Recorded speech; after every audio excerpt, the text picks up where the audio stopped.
Okay, so today what we're doing is solving quadratic equations.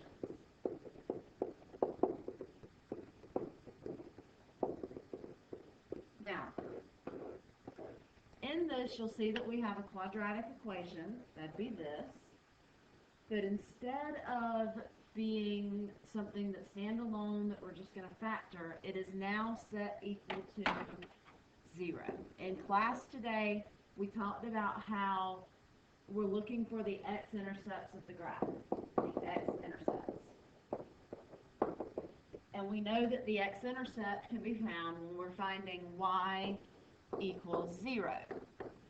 That is why this is set equal to 0. So, in order to solve this, the way that we know right now is to factor it. So let's do that first.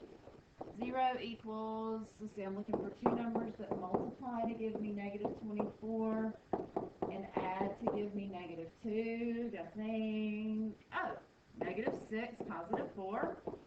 Negative 6, positive 4.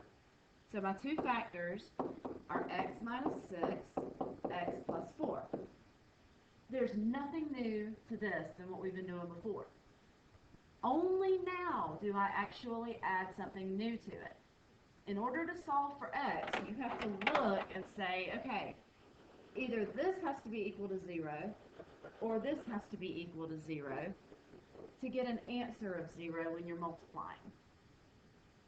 So you check x minus 6 equals 0, x plus 4 equals 0, and solve for x. X equals 6, subtract 4 from both sides, x equals negative 4. Both of those are perfectly acceptable answers and correct answers for what x is equal to. Remember, we showed how this looks like a parabola. These are your two x-intercepts. This is where that parabola is going to cross. In this case, it's going to cross at negative 4 and 6. It looks something like that.